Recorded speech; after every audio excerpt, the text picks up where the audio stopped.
And when he heard me actually singing, he was like, "Rep, what is going on? You have this voice, and why haven't you been using it?" I was like, Yeah. I don't know. I just didn't want to, like everybody else is. It's fine. I don't want to be the big voice. And I don't want to be the voice of the room.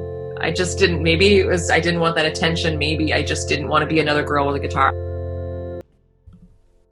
Hey, this is Sarah Marie, and you are listening to Time in the Studio, where we share growth tips for earth-loving creatives who want to dig in and flourish. And I took a month off. It felt really good, and I'm back. And I got to chat with an old friend of mine from Portland days, Karina Rep. She has always captivated me with her music. She crafts enchanting songscapes that activate all your senses. We get into that more in the episode. She plays the electric guitar and is a singer-songwriter unlike any other. She's also performed in other bands. We talk about that more too. And she's an actress and appeared in 7 or 8 Portlandia episodes and several independent films. And she's a phenomenal photographer and wonderful person to be around. It was just so fun to catch up with her. Oh, and I'm shifting the format of the podcast a little. I'm starting to offer half episodes here for the general public.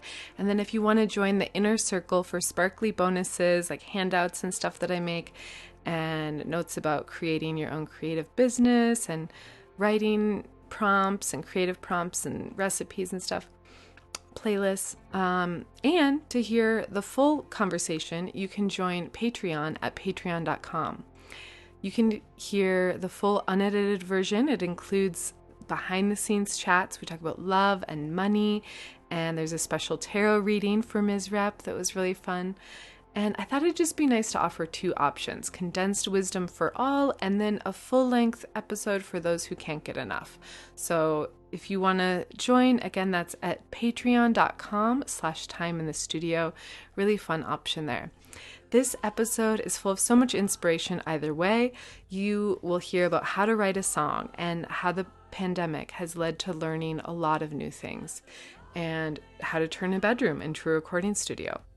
We also talk about what Karina learned from being in a band versus how it differs from her solo work, and the unfolding of her voice through time. Karina takes notably gorgeous photos on Instagram and finally succumbed to the demand of people begging for her photos, and has begun creating unique gift packages where she prints out 5 of her photos and mails them to you, and with a little cute card, and it's just, it's so wonderful. I got one and I was so excited. So listen in for inspiration. Maybe there's some way you could share your work with the world this year. I also want to give a huge shout out to all the current Patreon supporters who make this episode possible. You are the bee's knees. Thank you so much. And also thank you for another super sweet 5-star review on Apple Podcasts. Bri OB states, "Right on. This is super fun to listen to. A completely relatable host. Awesome podcast." Thanks, Bri. I appreciate that. Ooh. And thanks to Karina for allowing me to play part of her song, Release Me, for the intro. And you can listen to the end for part of another song, Need You / Don't Need You. And be sure to find Karina on Instagram at Karina Rep. That's CORRINAREPP. And let her know you listen to the podcast. Maybe let her know what your favorite part was. And yeah, it just is fun always to hear from people and to connect that way. So thanks for being here. Let's jump into the interview. Cha-cha-cha. What about you? Are you in LA? Where are you right now? I'm still in LA. Now I left Portland like 5 years ago, and I came down to LA. And maybe I think it was 2016 for 6 months in the spring. Mm-hmm. Late winter and spring. So this month actually makes 4 years since I've been like legitimately here. And then this cool little place that I landed in will be January. Will be 3 years that I've been in the same apartment. Oh, amazing! Which is really rare for me. I feel like in 2012, when my life changed in a really huge way, that I didn't really have a home base for for years. Like I just kept moving and trying and moving and shifting and changing and trying. And then I finally have this place. Like, it's cool, like rebuild my life. Cause like I realized thinking this morning that I was like, God, when I moved into this place, I had like one bowl and one pot, and like I lost everything through all that moving. Yeah. And it's cool in a way to be like really appreciative of all the little things that I have now. You know, like I have like 3 ornaments. I had nothing, you know, and now I'm like, oh, I have a few ornaments. I've got 3 packages of lights. It's my second year using them. So, you know, that making me feel like a successful adult. Yeah, you're like really grounding. Yeah. That's exciting. I'm curious, like, what was that happened in 2012 that kind of kicked off just all the change and all the fluctuations? Because you said everything changed that year. Yeah. Did you ever know Joe Hagee and I? Yes. Yeah. Yeah. So we were together for 8 years and also had a band. Yes. Tufani, which I wanted to ask about. Yeah. So we had that project. It started in 2007 and ended in 2012. And like, we just worked non-stop on that project and toured and did 2 records and an EP in 5 years. Whoa. Which, thinking about that's crazy.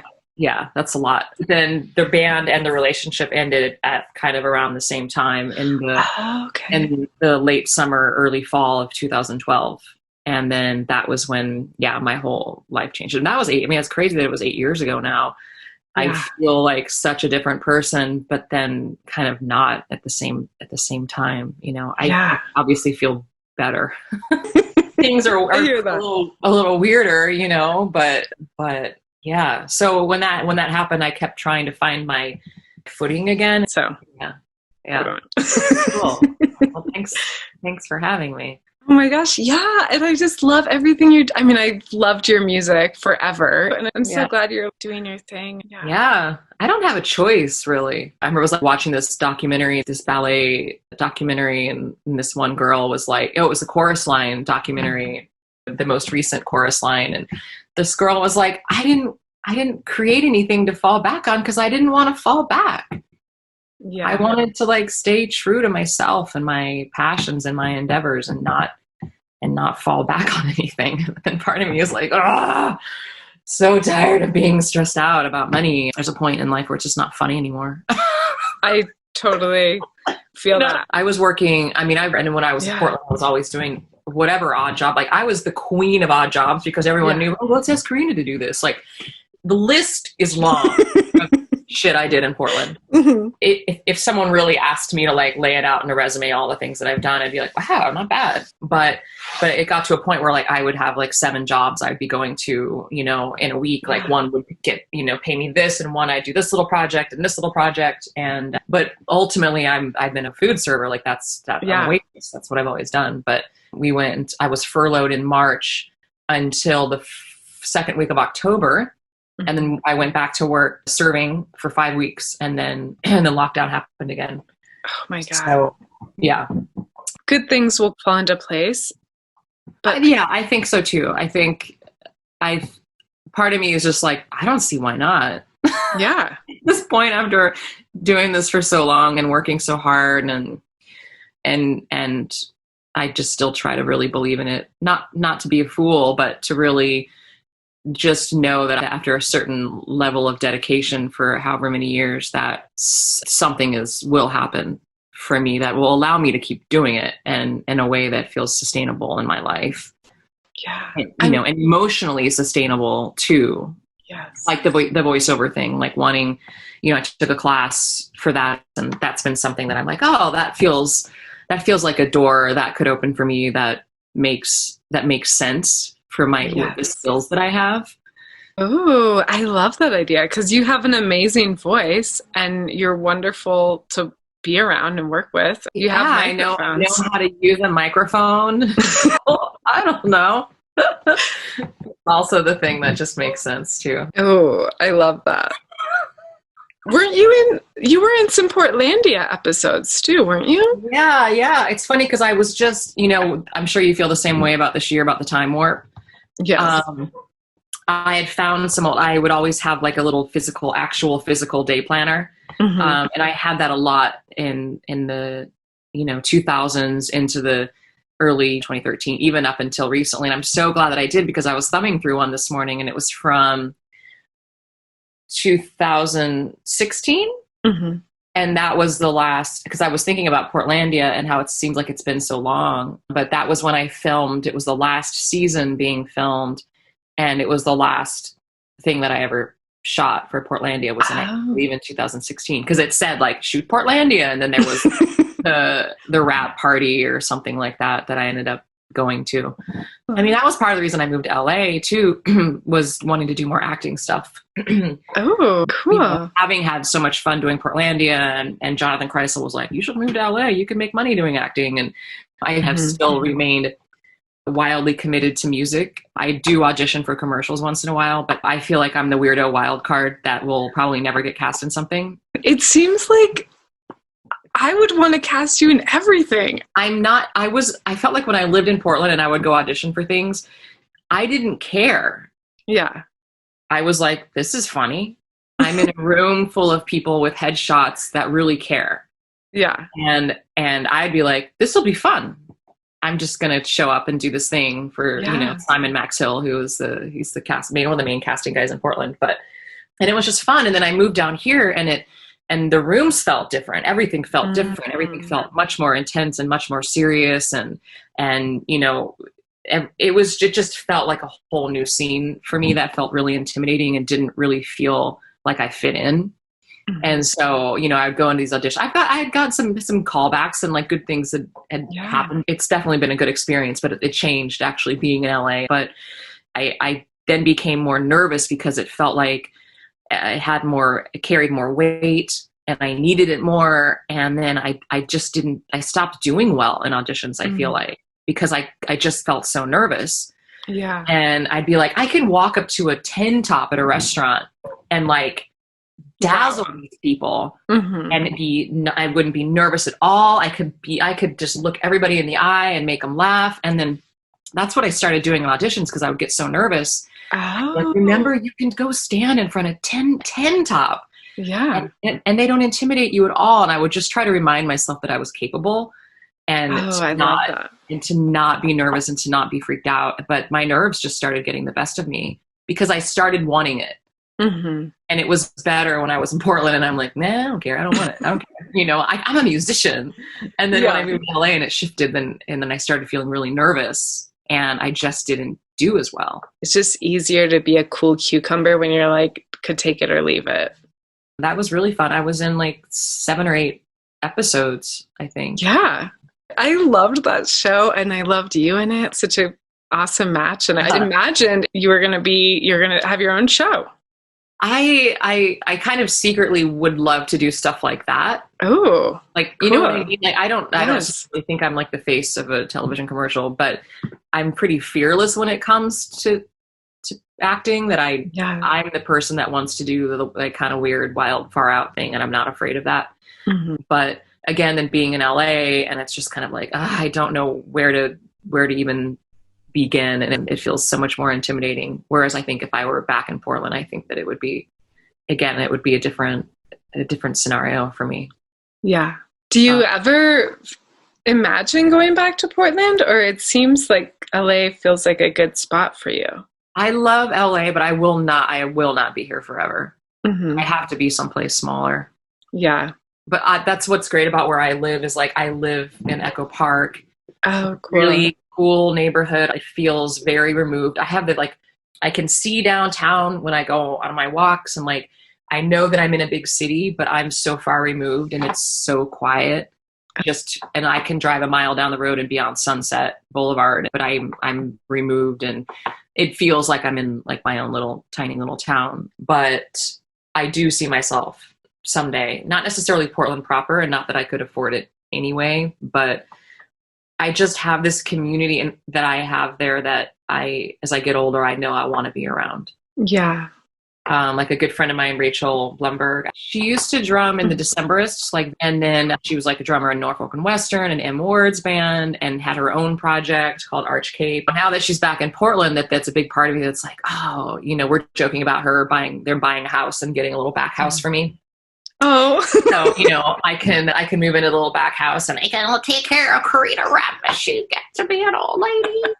Oh my God, I love that. That's so Yeah. cute. So I see myself maybe someday, but I love going back, but it's so hard because it was my love. Like I grew up there. I was there for 21 years and I got to sow my oats there and become a musician and who I am. I got to be there at such a magical time and it doesn't exist anymore. And so, going back would definitely mean like I really have to separate myself from what it used to be and what it is now. And I do that every time I go back to visit. Yeah. It's gotten easier for me to just, kind of like just put up the emotional blinders and, drive to my friend's house and not recognize a single landmark. I haven't been back. It's maybe been 10 years since I've been back. Wow. Well, I go back pretty often. I would also, I still have so many people up there and playing shows. Yes. It was nice to go back twice last year and play shows. Oh, cool. And all the Damien dates. Oh. Opening for him like brought me around, around the country, which was cool, but then also brought me back to Portland twice. Amazing. Yeah. And so that was really great too, playing shows there and like looking out in the audience and feeling like I was at my wake or something like that. Like people I've known for 25 years, like in the audience, you're just like, oh my God, you guys, it was so great. Oh, yeah. I don't know, but the weather's hard on me. It's really hard on me. Like, I feel that too. In LA are just pure magic. Mm-hmm. It's absolutely delightful, and the light is cool, and it's 70 degrees, and it gets cold enough at night that it feels like a season. The leaves do change on some of the trees, and the shadows are really long and beautiful. And for photography, like it's just out of this world. And even the light, in the heat of late summer where it gets everything gets that really warm, beautiful glow. Mm-hmm. Yeah. The photography it's for pictures. It's just the best. It's just the best. So. It seems incredible. Yeah. I've only been to LA a couple times, but I just remember being like, why is everything is just like so beautiful. Like, yeah, the light feels so different and it becomes transcendent somehow. And it really is. And this time of year, I know when everybody else is sometimes I'll look at the weather in Portland. I'll know what's going on because of Instagram. I'll see like 90% of my feed are all my Portland friends. Yeah. It's like gray. Yeah. And then I'm like, out there doing my hike in shorts and a sweatshirt and feeling really good. But I do miss the trees and I miss the gorge, and there's a lot of things that I miss. It's my home for sure. It'll always be my home, but I love being down here. I love that I made the move and that I challenged myself in this way. Sometimes I'll drive around in LA and be like, I can't believe I fucking live in LA. Yeah. I can't believe I did it. Yeah. I left when I was 42 years old. I decided, you know what? I'm going to change my whole life at 42 years old. That's awesome. It makes me feel happy for that. I'm about to turn 42, so that gives me hope. Yeah. Well, hopefully you can still have that feeling at any age that you can. Yeah. When's your birthday? January 22nd. Oh, okay. When is December 22nd? Oh, I think I remembered you were 22. Yes. I was thinking about that new album that I was like, man, I really want to give it to people I love and like people whose music I really love. And people that I know whose music I really love, that I'm like, I have to just not be afraid and be really proud of what I've done and not be afraid to share it with people. Only just because I'm just not that kind of person. I'm not that kind of like, hey, everybody, look at me. Even though I'm a performer, which has always been hilarious to me, is that I don't like a lot of attention, and I don't push myself on people ever, but I'm like, it's a new era. Give your music to everybody, like try to get people to hear this record. So, ideally posting something on Instagram is a pretty great way to be able to get information across. But I think people just kind of numb out when they're like just scrolling, that are not actually like taking in actual information. Although with the postcards, I have to say the postcard project thing that I'm amazed at how many people responded. I had enough. I mean, I had enough orders that I'm still actually waiting for more postcards to come in to fill the orders, Oh, which is cool. So I mean, it worked. It gave me a little bit of extra money this month, and also a yeah. really super fun project. And I love that I get to share my photos, and Yes. I hope to keep doing it. You know? They're so beautiful. I love the way they're packaged. They're printed super well. I was actually curious where you printed them or what that experience was. It was all honestly really accidental. I was thinking about doing a book. And then for my mom's birthday this year, I tried this one company and got the book back, and the coloring was all wrong. It just looked really cheap. Oh. What company was it? Because I was thinking of making a book. Nation Limited or something like that. Or I forget. I had done prints with them in the past, and it's not like that I loved the prints, but they were good enough. And so then I did the book, and I was like, this sucks. I don't like it. Wow. And then I tried this company, Artifact Uprising, to do a book for my mom as just like a little trial run, but it was really expensive. It was like a linen hardback, really beautiful book, and it turned out great, and I ended up giving it to my mom as a gift. But I'm like, well, I can't sell these because who wants to buy a photo book for $150? So, and then I was like, I kind of put the idea to the side, and then I was like, well, I still want to make prints. I just want these photos that I can actually hold. Yeah. And so I went on Artifact Uprising, and it was like picture set, and I'm like, oh yeah, I'll do 25 and see what happens. And so then I just chose all these different prints, and ended up doing like 5x7 matte, whatever, with a border, and they came, and I was like, whoa, I was like, this is crazy. They look so good. They're beautiful. They're so gorgeous. The quality is really good. The paper is cool. And I was like, these are like postcards. And then I sent a couple, like just flipped it over and wrote on the back and sent it away. And then I was like, wow, I wonder if anybody would be interested. Because I know people would always comment on the pattern electricity photos on that Instagram being like, can I get these? Or these are so great. And I thought, well, maybe people would be interested. And so that was when I made that post. I was like, would anybody be interested in actually buying like a pack of 5, Yeah. And I've had like 40 orders. That's awesome. Yeah. And then also like through trial and error, I'm seeing kind of what works, what doesn't work, what prints look really cool, and which ones, don't work. And so, but yeah, I've been doing that, and that's been so fun. But now I don't know how to I'm just not a business-minded person at all. Like I have an idea, and then I'm like, cool, I don't know where to go from here. And so I'm also like, well, how do I actually turn it into something? Because I knew a lot of the people that made the orders. And so then like my friend, and my friend Val in Belgium, she was like, oh, it's so great here. I'm so thankful for your pictures and all the lights. So I sent her 5 postcards of like really bright, beautifully, colored images. And like my friend Nick Jana is a writer, and he, I sent him images that in my mind kind of told a story. And so I loved being able to be very thoughtful about like, okay, this is for so-and-so, and then putting together the little packs of 5. So that was really fun. I hope that you liked your 5, because I was very like, love them. Oh my God. Like they're beautiful. They're that's a night blooming cereus that, I forget how you say the cereus, but yes. They bloom in my backyard for one night. Night here. You've probably seen me posting these pictures. I saw it. I'm obsessed with them, and they bloom between late August to November, right by my lemon tree in the backyard.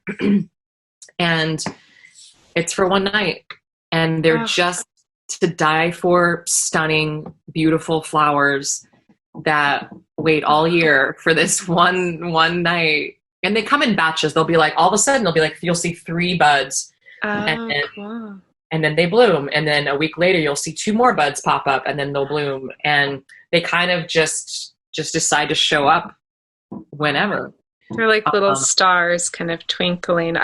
Yeah. And so I liked that, like, the kind of felt like a behind the scenes look at this flower while it was like looking out over Echo Park Ave. I was like, oh. Yeah. Yeah, they're so good, Karina. So Okay. what is it called? Artifact Uprising is who? Artifact Uprising. Yeah. Oh, cool. Yeah. Yeah. How is the new album coming along? Like, what is that about? What are you writing about? Well, it's kind of a funny story, but I was supposed to, I was touring a lot last year. I was doing all those shows with Damien, and since I've moved into this apartment, I've been really prolific because I wake up every morning, I make coffee, I Oh, play guitar, and I just actually have a space where I feel like my neighbor's okay with it. She's an opera singer, and so I oh, listen to her cool. practice all the time, and I know that she appreciates that I'm a musician, and so I just have always felt very comfortable playing music in this space.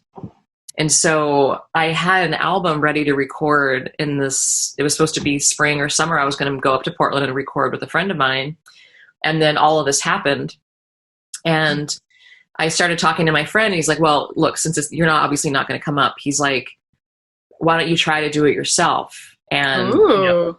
and he was like, I'll send you some mics and, we can talk about mic placement and then my friend Rachel Blumberg showed me again. I hadn't used GarageBand in so many years because I didn't have to. Right. And then she gave me a tutorial of like how to use GarageBand. I already had 2 mics. I had an interface.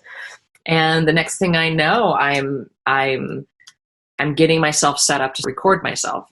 Oh. In that time, I kept writing song after song after song. And that was in around mid-April. And I'd already had a whole other batch of songs ready to record for an album. But I was so prolific, I would wake up every morning and write a new song that Wow. I then decided to make a quote unquote quarantine album, which it's not at all. It's not me singing about COVID. It's also exploring all kinds of feelings that you're having when you're in isolation and you're alone and whatever else you think about in life, but it's a much more microscopic time of creativity. And so I ended up starting to record myself. And I had an album written and recorded by the end of July. Oh, and, wow. And it was done. And there was 10 songs. And right now, I think it's going to be a 9-song album. And so in that time, also, the friend that was supposed to help me, he kind of disappeared. Mm-hmm. Which in a good way ended up being really great for me because I could just go do my own thing and explore. And the album is not going to sound like it was recorded in a nice recording studio with an awesome engineer, but in a way, it's 100% me. Yeah. And I did everything on it. I made all the choices. I had never had that experience before of recording myself and being tough on my takes, and be like, no, Karina, actually, you can do that again. Oh. And, and listening to it and being very diligent and tough on myself, but also having like this expansive creativity and time, endless time to be like, I want to do this weird guitar lead opening to this song. I don't know why. It's what I feel like doing, and I can. And I would sit around and noodle on the guitar for 3 hours and come up with exactly what I wanted it to be. Whereas in the studio, I would never have the time. I would never have the money, to go in and be like, hey, buddy, do you mind if I just sit here and noodle for 3 hours and find the thing that I want to do? Because I'm self-taught. I do everything by ear. So I have to actually go in and find it. Mm. And that part was like, I was happy. Yeah. I was so happy That's recording amazing. myself over that time. Like I would wake up every morning, make coffee and sit and work all day. And I was like, I'm a musician. I am a musician.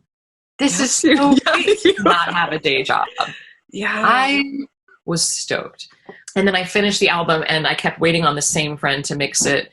And it was about a week and a half ago that I was like, I'm just going to take this off your plate because it was supposed to be done at the end of November and it's the first week of December and I haven't heard a single mix yet. Yeah. So I was talking to my friend Ashad and I had told him, that like, I don't know who can mix this album. I don't have a budget and I'm kind of stuck right now. And he's like, I have the person for you. Mm-hmm. And he gave me the email, this guy, Jim Putnam, and introduced me to him. And Jim was like, why have I never heard your music? I love your music. I would love to do this. Oh. And within 5 days of our introduction, he had already sent me a mix of the first song. Oh, amazing. And it was like near perfect, near Wow. exactly what I wanted. Oh, I love And that. so that was like 3 nights ago that I got this mix. And I was What? literally like listening to this mix going, just crying Wow. because I could not believe I'm finally going to make progress. I'm finally going to get to hear Yes. the results. And it was good and it sounded good and it's going to make it out into the world. And I can't wait to share it with people. Oh. But also it feels good because it's mine. It's this thing that I did and I worked really hard to make Yes. it happen and to make it me. And yeah, so it's finally happening. Oh, so Right. exciting. I'm curious your process of writing a song. Like, are you writing the words as like a poem and then you're filling in with music, or do you create the guitar parts and then build lyrics into that? I'm kind of curious just how your songwriting happens. It's always the music first. Okay, cool. Like I'll just sit down with my guitar and all of a sudden that one day I'll decide to put the capo on the fourth fret and, pluck two strings in the shape of G and be like, wow, oh, that really resonates. And all of a sudden you go to the next chord and you're like, oh, that's doing something. And then, 3 minutes later, you're writing the first verse and then it turns into a chorus and sometimes I'll have a song in 20 minutes. Wow. And I think that's what I love about the process of songwriting and why I keep doing it, why it feels like such an addiction in a way of like catching the song spirit if you show up for it. And sometimes it just shows up for you. Like when I was writing this album, like I was saying, like every day I would sit down, pick up the guitar and have another new song. Wow. It was just song after song after song. It was just falling from the heavens. And but the funny thing is that I wrote my last song at the end of July, and then I traveled for a couple weeks, and then I came back and I had nothing musically. It was all gone. And then I was just playing guitar still, but just working on instrumentals. I wasn't singing at all. I wasn't even attempting to write a song, and I didn't write a song again until 2 weeks ago. What was that pause about? I think that happens every time I finish an album. Yeah. I'm just done. Like that was the chapter. You created this project, especially this one was such an intensive project in such a very specific amount of time that I felt like I'd captured everything that I could and was supposed to at that time. I won't even attempt to write anything. Like I would still always play guitar these past 4 months, but like I didn't attempt to write a song until one just came out of nowhere 2 weeks ago. And it was one of those again, that was like done in less than half an hour. Wow.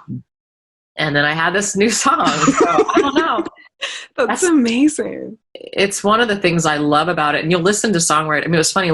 Damien Gerardo was like one of my favorite songwriters, but it's crazy watching or talking to him about his process because he really is a conduit for songs. Like his songs, and he's more of a storyteller for sure. And I think it's like that being an artist anywhere or anyway of that, you're kind of a conduit for this creative energy. And if you're open to it and you show up for it, it's not always there, but if you show up for it on a consistent basis, it'll keep showing up for you. And I think that's been the great part of the last few years of being so prolific is that I did just keep showing up, I love that. And having the song usually would just show up for me too. But lyrics always come in after I've kind of either simultaneously with the chords that I'm playing or the notes that I'm playing and how it resonates with me inside and emotionally. And then maybe I'll have a visual that will be created by like sonically how it feels. And then I'll start writing a song from there, and lyrics will words will start pouring out of me, and images will start pouring out of me. And then that'll be the song.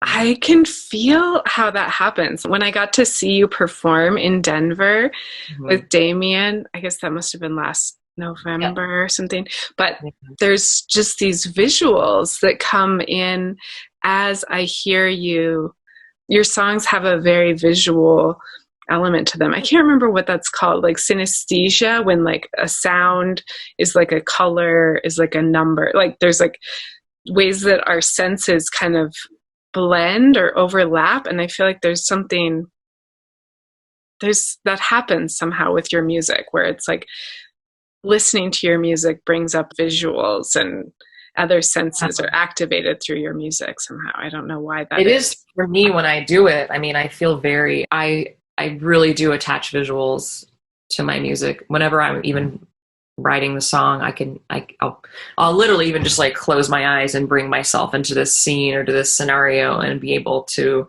describe it or write about it or feel it. Oh, wow. As it's happening. And it also informs me. It gives me more information also about the song and what I'm writing about and the feeling. Wow. I feel like maybe you should make videos. Yeah. I mean, do more videos. I want to do more videos for sure. Yeah. I was actually even the first song that I got back from Jim that was mixed. It was the first song that he did that I was like, I want you to do this song first because it's my favorite. Yeah. And so when he sent it back, and that's one for sure, like I have pretty strong visuals for that and have a daydream video in mind for that. So that's again is one of those things of like sharing it with someone with the possibility. This is more of a collaborative effort, but also being like, I wonder if this person would like this. I hope they would like it, but I'm going to share with them, and perhaps if they like it, they'd want to collaborate. Yeah.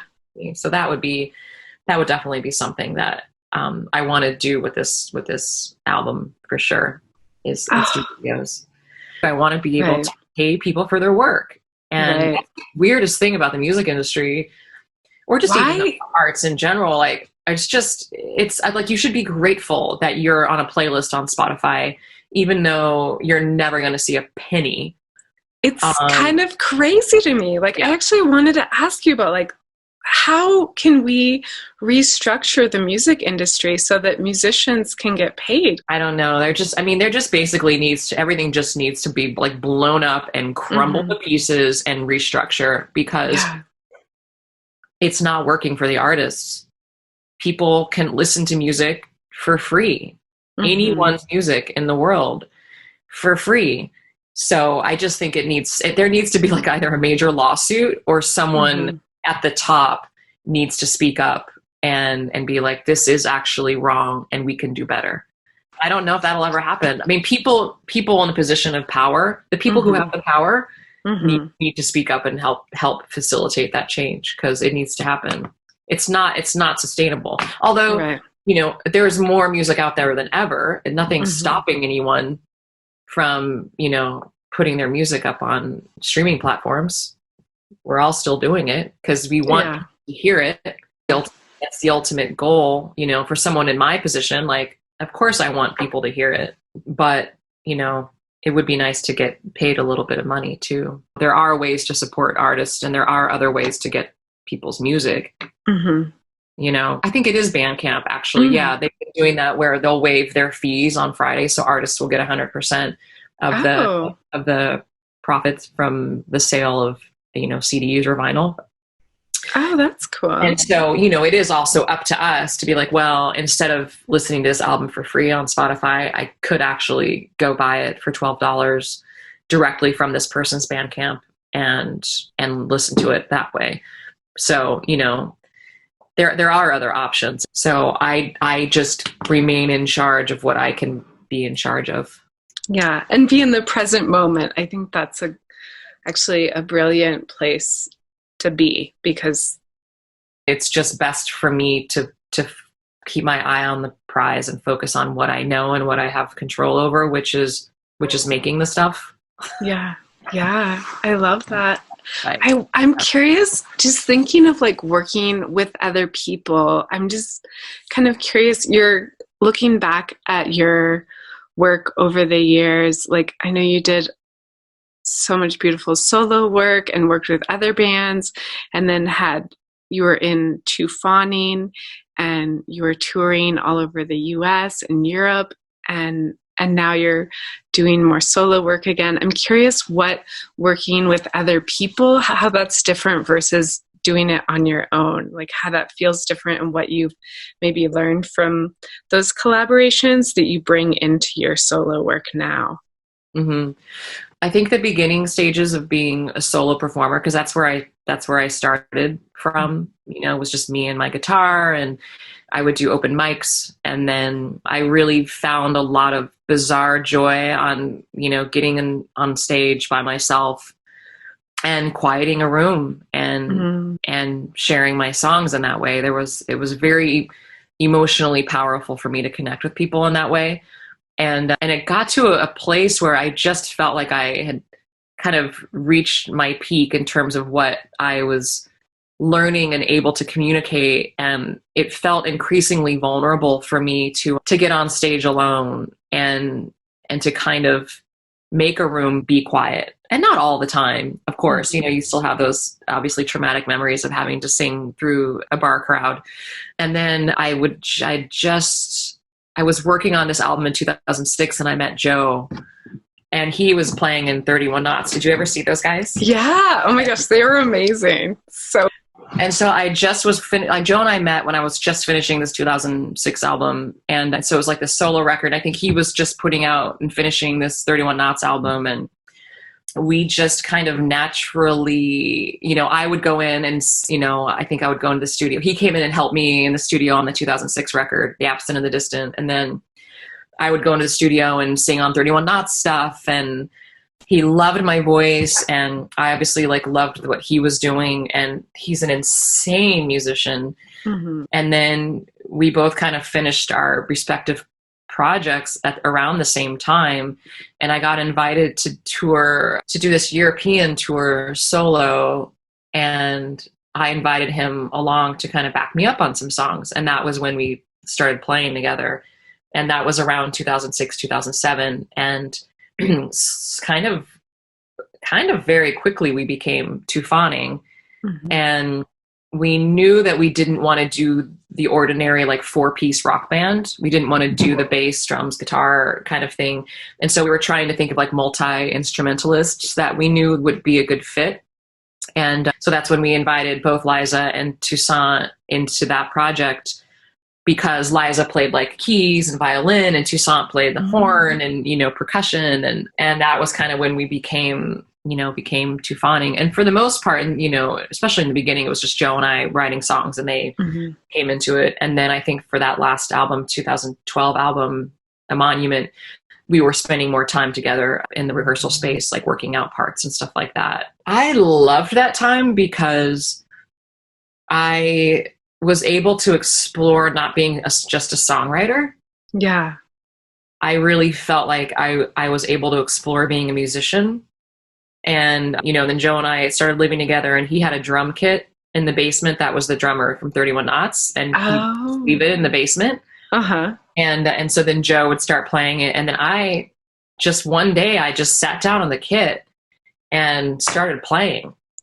Awesome. It was kind of miraculous. It just worked for me. All of a sudden, my kick foot, kick drum foot was just keeping the beat, and my right hand was doing something and my left hand was doing something. And I was like, holy shit, I'm playing the drums right. Mm-hmm. And then I started playing drums, and then, and Joe and I are singing together, we're writing together, I'm making music. I'm coming up with 4-part little vocal harmonies. And it was fucking great. It was such a wonderful time. And just explosive creativity. And Joe is a workhorse too. Mm-hmm. And so he really brought that out in me. Mm-hmm. Sometimes, it was too much. I don't know. I just want to chill right now. It's 10 o'clock at night. I just want to watch a movie, and chill. Yeah. And we got to work on this song. He's extremely hardworking musician, but I don't know, everything just happened so fast. And there was a period of time that I was like, is this happening right now? Did we just get signed to the coolest label in Europe? And, are we really doing our 3rd European tour this year? Is this shit really happening? And I was a front person all of a sudden, Mm-hmm. where, it's just me and a mic and I'm jumping up and down in a crowd of people. Whoa. And all of a sudden I didn't know how to be a front person. I didn't know how to be a dynamic singer.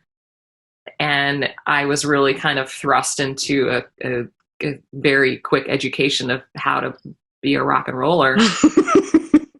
And playing the drums, and and then I'd come back to Portland and be like, fuck, I lost my voice like 5 days into that tour. Like, what am I going to do?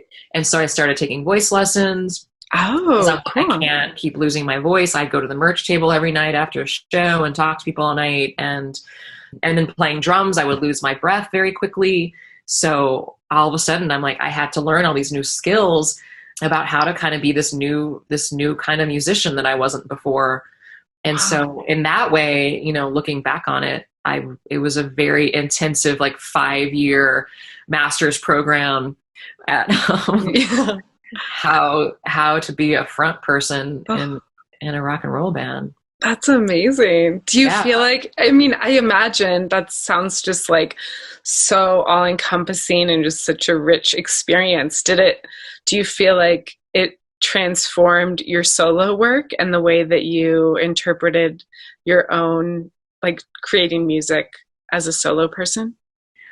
Well, it made me a better musician and a better singer, because I was doing this talk singing for a long time where I didn't want to be another girl with a guitar emoting. Mm-hmm. Very early on, I just found myself in a place where I didn't need to be a part of that singer-songwriter group, where I just didn't want to emote. I wanted to be emotional, but in my own way. And that was this kind of talk singing thing that I did for a couple records. And it was also inspired by Bill Callahan. I was a big Smog fan. Oh yeah. Back in the 90s and early 2000s. And so I was, so when I met Joe, I got asked to do this song for like a Kill Rock Stars compilation. And when he heard me actually singing, he was like, "Rap, what is going on? You have this voice, and why haven't you been using it?"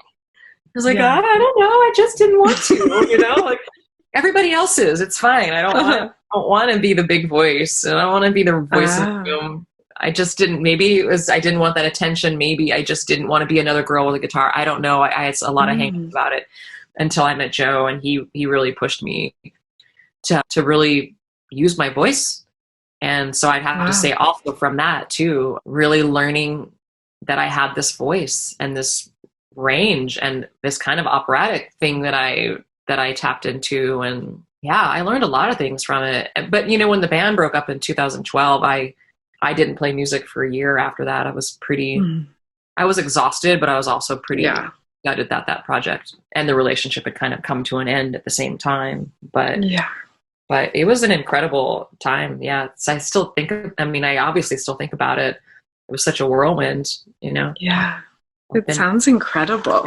11 tours or something, European tours. That's amazing. I remember seeing you play before Two Fawning and then seeing you play with Two Fawning at Doug Fir. And I just, there was just like a kind of a transformation that I could see occurred through that time. And I can feel, just something different in your music now. So it's really amazing just to hear you talk about that transformation.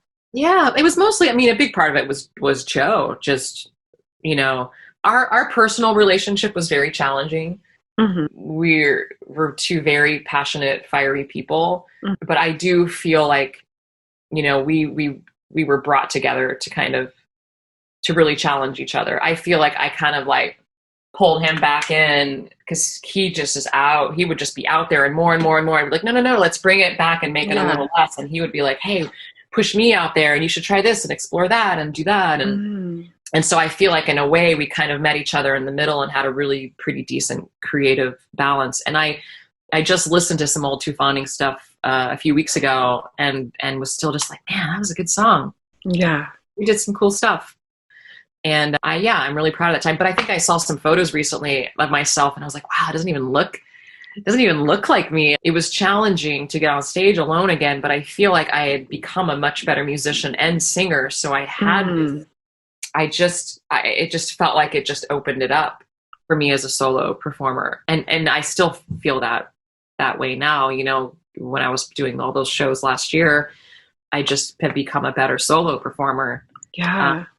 But I definitely miss collaborating. I miss contributing an idea to someone like Joe. I would share something with him and he was always just so excited to hear what I would bring to the table. Yeah.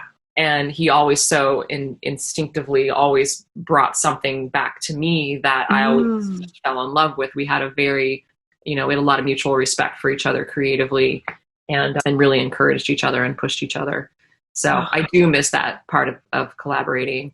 And it will happen again for sure at some point. Like me and Heather Broderick. I don't even know Heather Woods Broderick, but she's an incredible musician. I think so.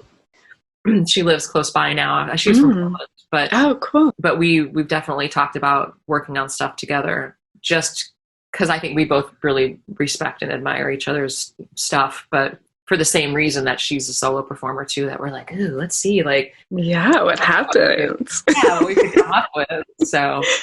I don't know. I think that part about like still doing what I'm doing and still being a musician after all this time and like not throwing in the towel to go straight and narrow and get a banking job or something is that there's still so much possibility. Yeah, there's still so much growth and so much to learn and so many more songs to write. Yeah. Oh my gosh. And I can't wait to hear the new album. I'm curious, do you have like an expected release date for that? Well, I'm going to work with Rob Jones at Jealous Butcher. So he did the vinyl the last release. And I've known Rob since 2000. And he's been working on the music scene in Portland for that long. And he's a really old dear friend of mine. Small label, but he loves what he does. Maybe May or June, I would like it to come out. But I always wanted to like come out within the year. Yeah. Since, its inception and then the time that it was completed, just for my own personal, my own just personal goal. It's nice to have it come out in this window of time where it still feels like it's a part of you. Yeah. Where you still have that like deep connection to it. 2020 is like the year of struggle with it. Yeah.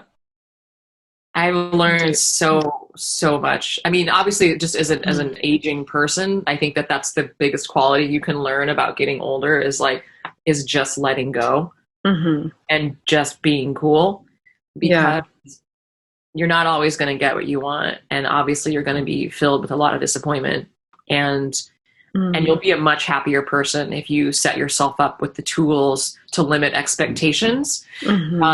To still obviously be positive and to be a light person in the world, but also to kind of temper the feelings and emotions around things. Like I really wanted it to come out in March. Yeah, you know what? It's not going to. It's not going to. And who cares? Yeah, so it goes. That's how it's still going to come out. You're still going to love it. Hopefully people will like it too. I love that. Yeah. Oh my gosh. Well, Karina Rapp, it's been so fun chatting with you. I want to leave space if there's anything else coming through. And then also, how can people support your work and know about what is going on with you? Yeah, well, I mean, I guess my Bandcamp. So it'd be Karina Rapp at Bandcamp. There's also, I have a SoundCloud page. Instagram, I have 2 Instagrams. I have the Karina Rapp, which is my music one. And then Pattern of Electricity, which is my photography one. And that's also named after my 2015 record. Yeah. And I started that originally as my music one. And then it took over when I wasn't touring as my photography one. So then I just kept it. And so, yeah, I'd have to say probably the Instagram is probably the best way. And then Jealous Butcher, once they, release the album, hopefully in early summer, you'll be able to get it on vinyl. Amazing. That's the great thing about Rob is he's all about the vinyl. So for sure it'll be on vinyl. And he did last time he did a special limited edition of colored vinyl. Ooh, like cool. The first usually 200 or 250 will be colored vinyl. So amazing. And then mini exhibit that you are doing, like portable mini exhibits? Is that, Yeah. You can also, I mean, how can people do that? You can just email me on either Instagram or just KarinaRepp@gmail. You just have to spell my name right. RINAREPP@gmail. And I'm doing 5 prints, 5x7 postcard prints for $25. And I've been doing that in shipping. Unless you live overseas, man, it costs $15 to send those postcards. Yeah. I know. So I'm very easy. I'm very easy to find. I'm very, obviously, a very friendly, warm person. So if someone I don't know wants to be like, hey, I want some postcards. Hells yeah. Yay. Yeah, they're so gorgeous. Thanks. Yeah. The only thing is, like, I'm not sure that I'm going to be able to mail any of them because they're so beautiful. I was like, oh, I'm going to be able to mail them away. And I'm like, no, I think I have to keep them and just put them on my wall. I know. I've had people tell you that, like, I actually don't want to send these now. And I'm like, well, you can buy another pack. But then you'll probably get 5 different images. And then you'll be like, shoot, I want to keep these images too. But yeah, I don't know. It's a struggle. Thank you so much for having me. Oh my gosh, Karina. So glad to be in touch with you. Okay, have a great night. Right, okay, bye, honey. Thanks again for being here. I hope you enjoyed this chat. And if you want to hear the full version, again, you can go to patreon.com/timeinthestudio it's over an hour and a half. And yeah, really fun conversation there. You can also please connect with Karina on Instagram or at SoundCloud. That's Karina Repp, CORRINAREPP. You can also connect with me on Instagram at Time in the Studio Podcast. Thanks again for being here. I hope you're well, and may our efforts benefit all beings. Take care. Toodaloo. It was my sleep when I felt the waves. When the wind doesn't break me, it just gives me a taste.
As I turn